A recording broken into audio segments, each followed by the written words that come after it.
you might discuss with colleagues in the corridor, coffee machine, water cooler. A little more formal, a journal club. Quite a lot of chat goes on in conferences. If you're British, you'll know what I mean when I say that it gets discussed in the pub. These days, there are some online possibilities. So you might write a blog or read a blog, discuss things on social media. And the more formal approach maybe is to produce a review article. And as science progresses, it should self-correct, should correct itself.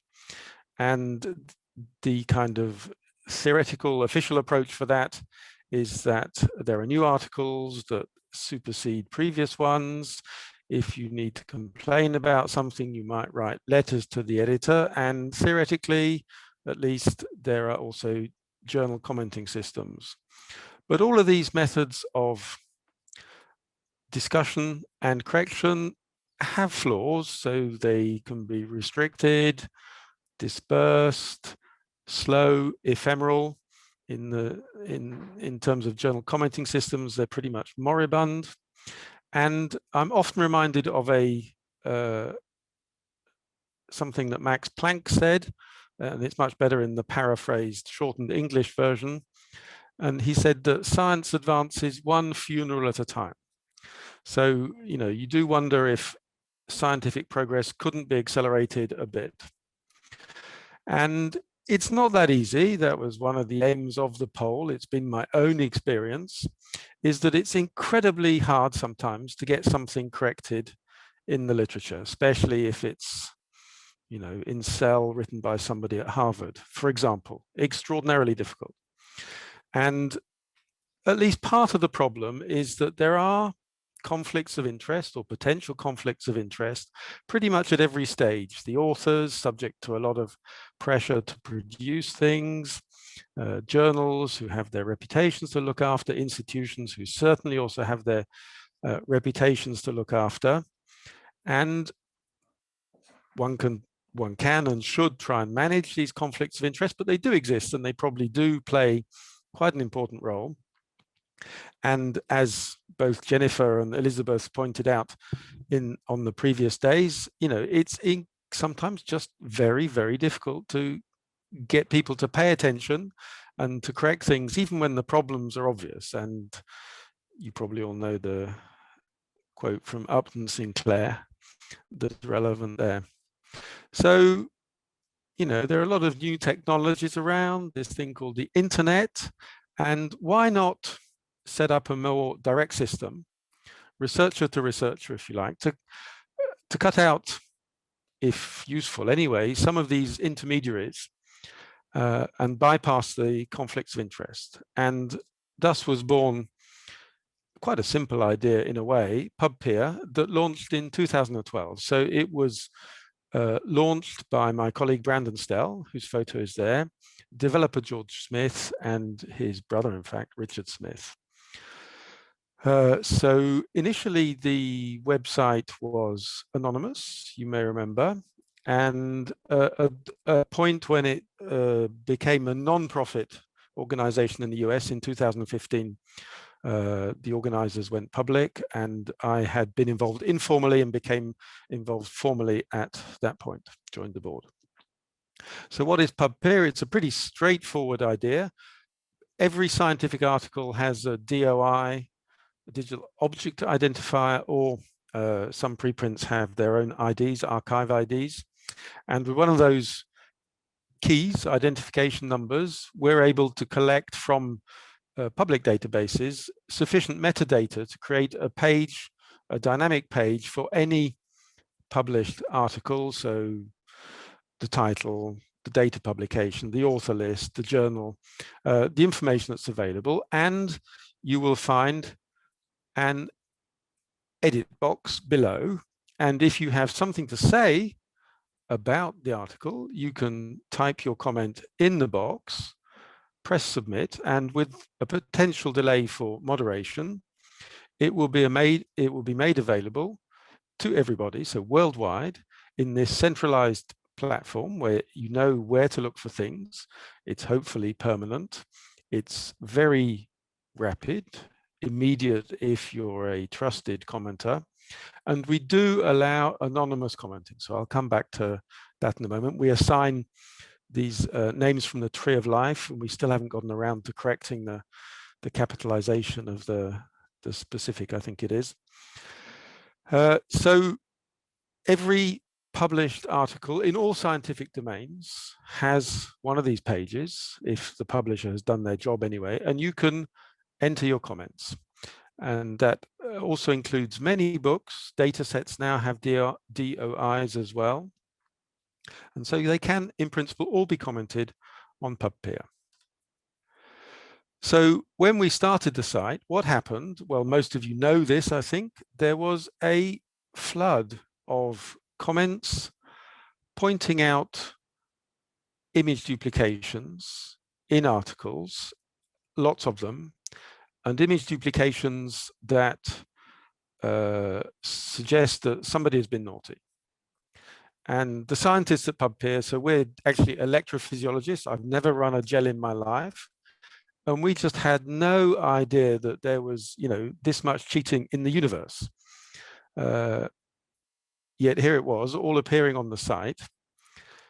And because of that flood of commentary that clearly hadn't been dealt with or processed in other ways, the site fairly quickly gained a reputation as being the place to make, at least implicit, or to point out problems that imply misconduct. I mean, you don't make the allegation, but when you see a gel with all 4 rows copied, it's hard to imagine the innocent situation that would produce it.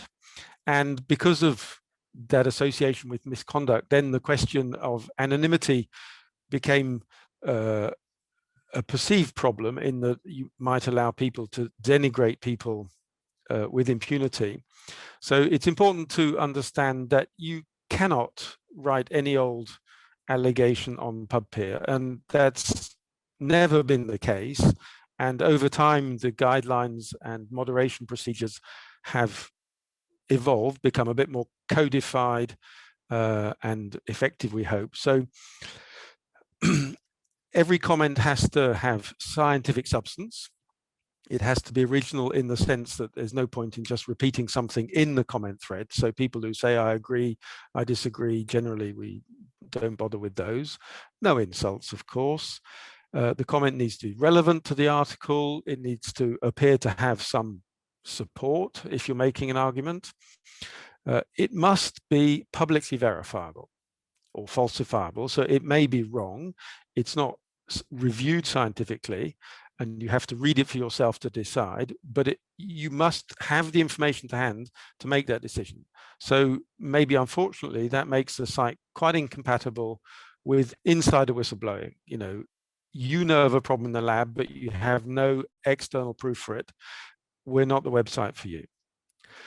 Anything that involves implied misconduct, in particular image manipulations, they have to convince the moderator.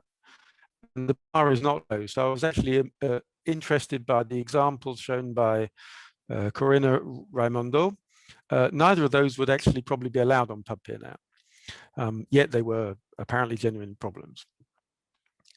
And one of the reasons for this policy on the image manipulations, one is there's not much scientific discussion, so the purpose clearly, is to suggest that there's been an illicit manipulation.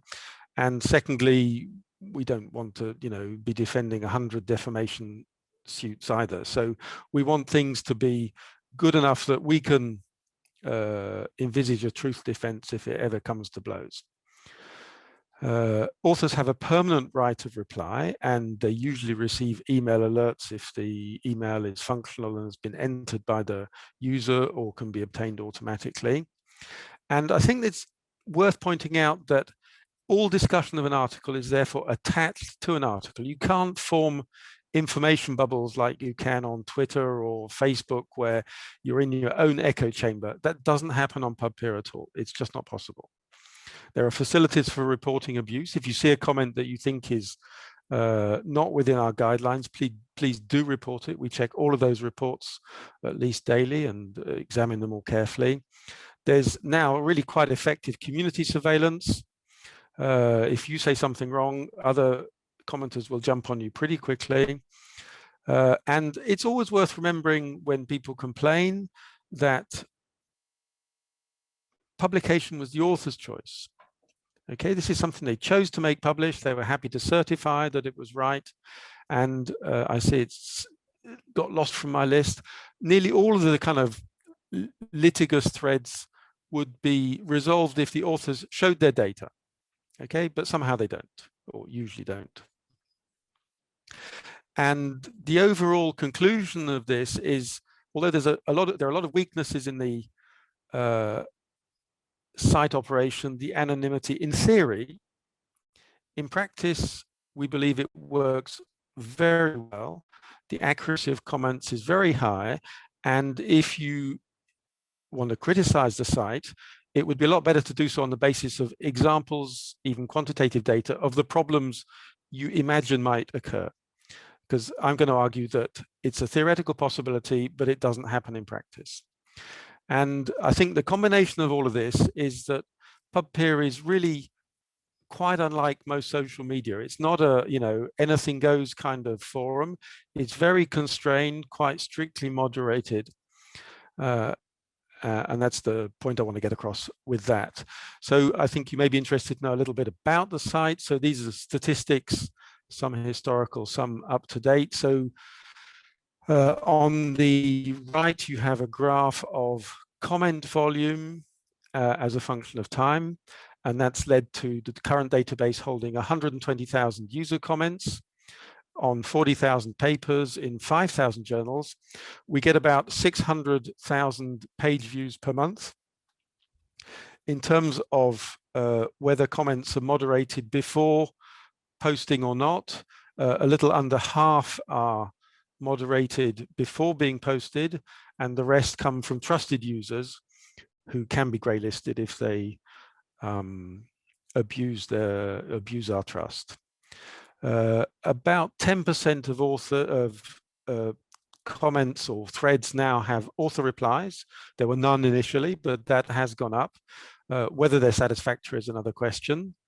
And the thing I wanted to point out is that, in fact, initially the site was not fully anonymous. So we knew who commenters were, even if readers didn't.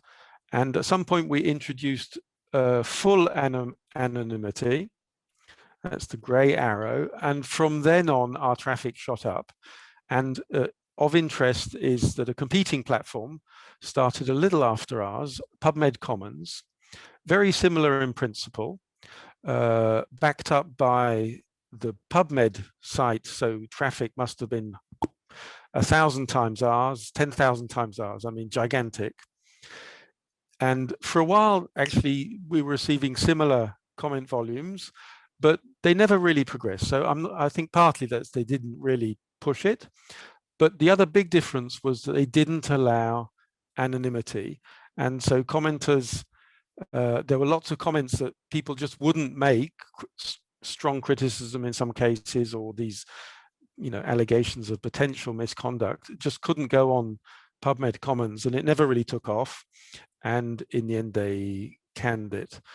And I think it's worth pointing out that despite there being 40,000, strong criticisms, well, they're not all criticisms or allegations of misconduct, but there's a lot of criticism and strong criticism out there. And the site has been sued directly 0 times. So we've gone to court once to defend users, but we haven't ever been sued. We do receive threats, but we haven't yet been sued. And the other thing I want to point out is that every one of those, so is that a lot of comments or not? In terms of the number of publications in the world, no. But in absolute terms, there's a fair number, and somebody cared about every one of those comments. Okay, so we think it's useful information that's there.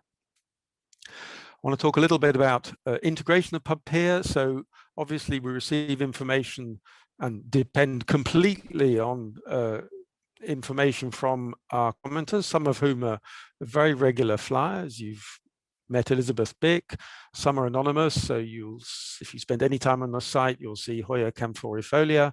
There are a few dedicated users doing specific things. So C-Blast-N you heard about from Jennifer.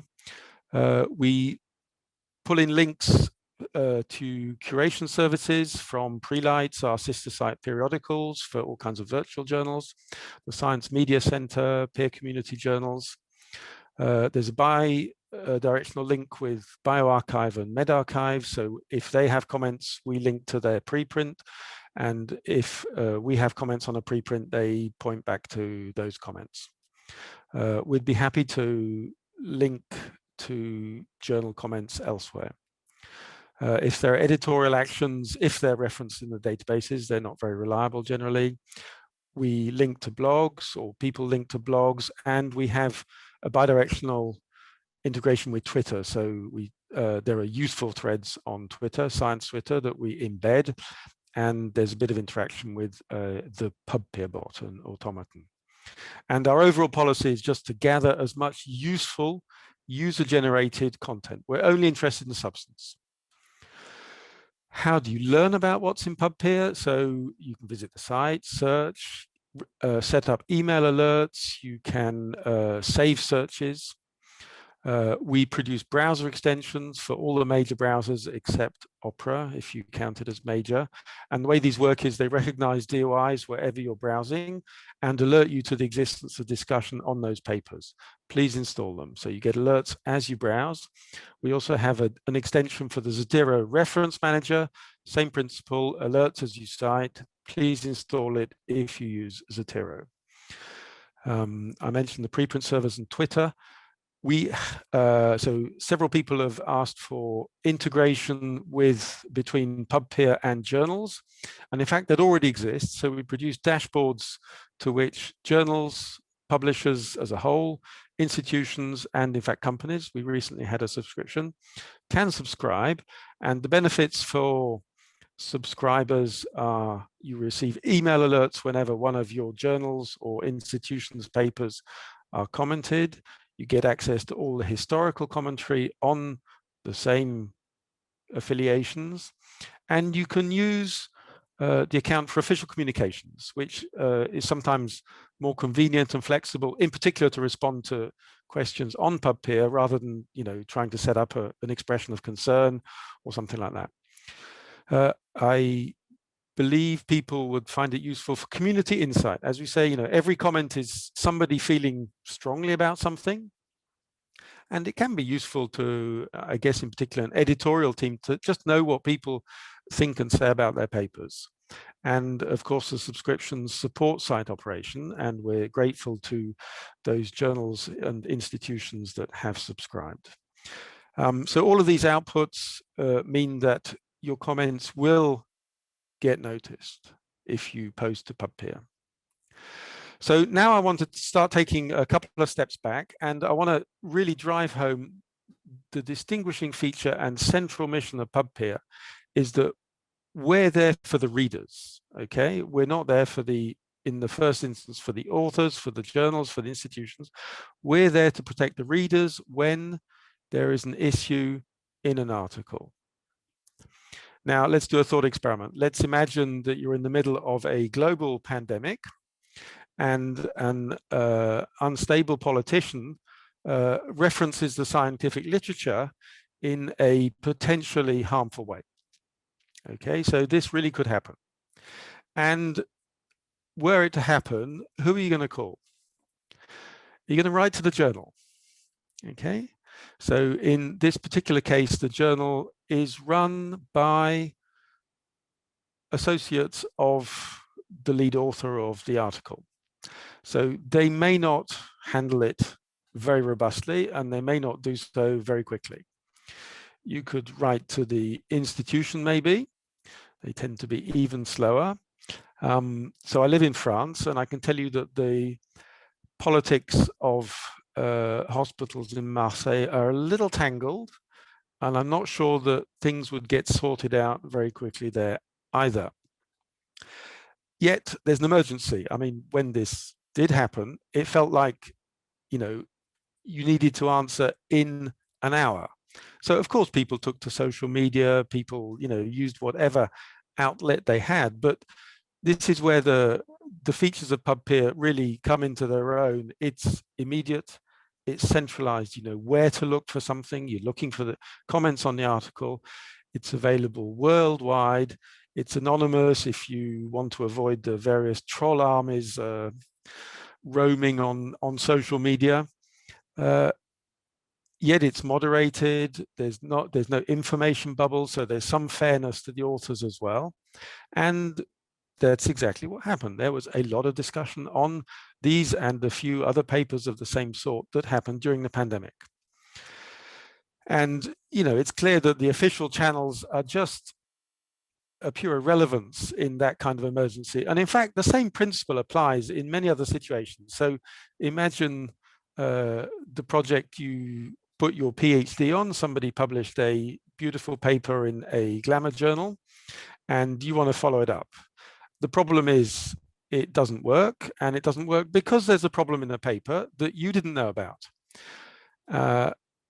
And by the time you stop blaming the PhD for not being able to do the experiment and decided that there really is a problem in the paper, it may well be too late to save your PhD's career, the grant money you spent. And if somebody knew about the problem and could have alerted you to that problem, I think you would like to know it before rather than afterwards.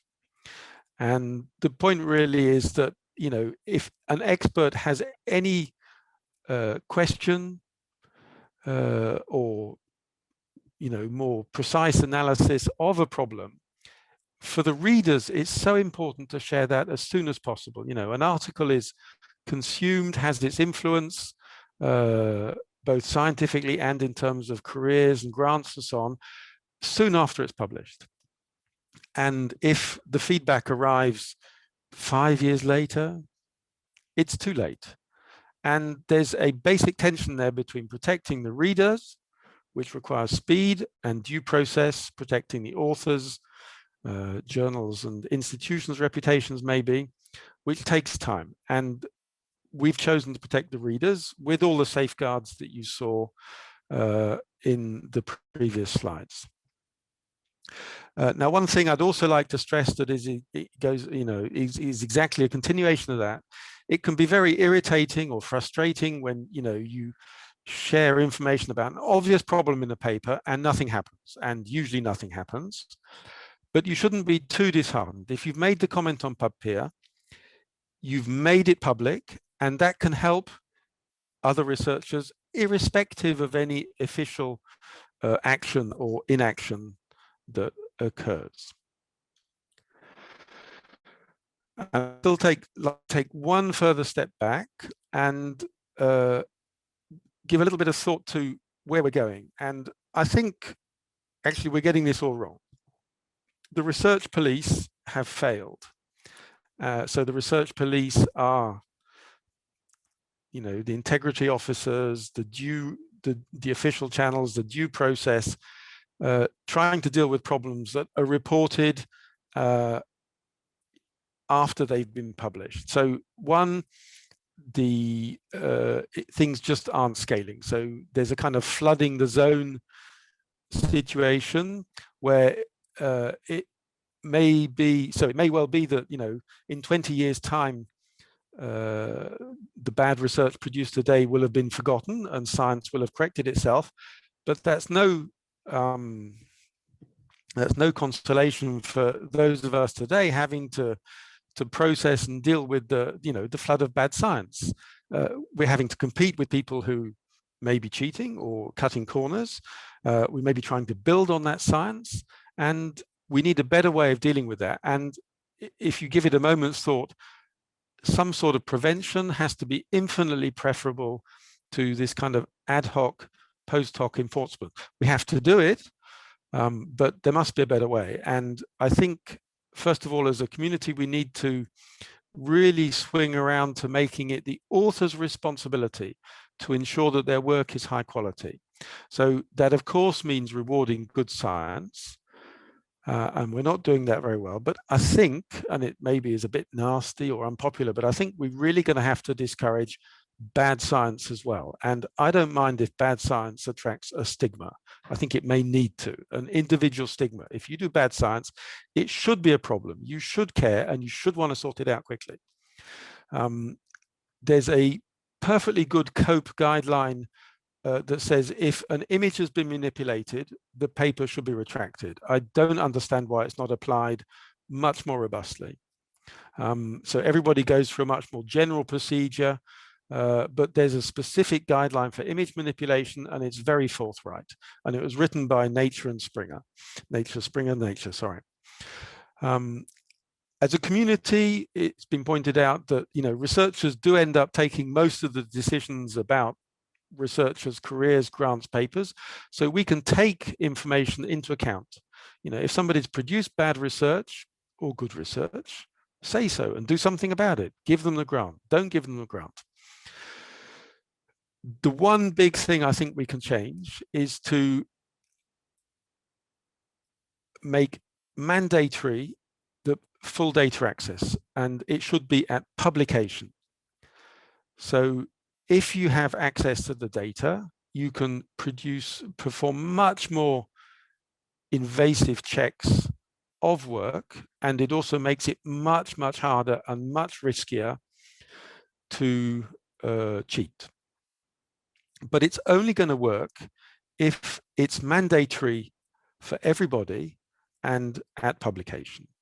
And the reason it needs to be mandatory for everybody is if you just encourage people to share their data, you're just placing an extra burden on the good scientists, and the bad ones will still carry on cutting corners and going more quickly and producing sloppy work or worse. And once you publish the data, of course, that then facilitates this distributed post-publication evaluation and inspection, which means that there would be a lot less work for journals in terms of, and institutions in terms of integrity and enforcement. And for anybody who's been part of an investigation, just imagine the happiness, the joy of knowing that the whole data set is already available when you start your investigation. Okay, anybody who's done one will know what I'm talking about. And I blog a little bit about some of these issues on a personal blog that's referenced there. So to conclude, the aim at PubPeer is to accelerate scientific progress, more specifically by enabling discussion, immediate granular correction, quite the opposite of the Planckian one funeral at a time. The site and the process is 100% content focused. We couldn't care less where things are published. There are no metrics. We're metric immune, I would say. And our aim is to protect the readers and users of articles first, because we think nobody else is really doing that. I wanted to make the point that the content on PubPeer is subject to quite strong guidelines and moderation. You still have to read the comment for yourself, decide if it's correct, useful, major, minor, that's up to you. But every comment has been generated individually by somebody who wanted to make that comment. So we think that there's a concentration of useful information in those comments. I also wanted to point out or stress that in the best of cases, PubPeer it's a very flexible, rapid forum that can focus multiple word experts on a problem.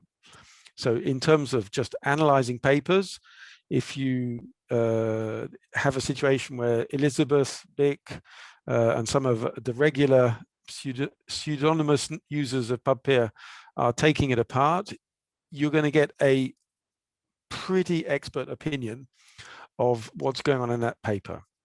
That information can be useful to you, and the best way to consume it is by installing the browser and Zotero extensions, and to all researchers at least, but also maybe to administrators able to encourage it. We strongly suggest that you make use of PubPeer information in an intelligent manner. You always have to read the comments, but if there's a useful lead in PubPeer information, you should do something with it when evaluating research or evaluating researchers. And of course, if you have analyzed the paper, if you have something to say that would be useful, please do share that information on the site. We try to make that as easy as possible. And finally, I'd like to thank all the people who comment on PubPeer, because the site is only and all about the content on it that is produced by those commenters. And if the site is useful, it's because those commenters are expert. Thank you very much.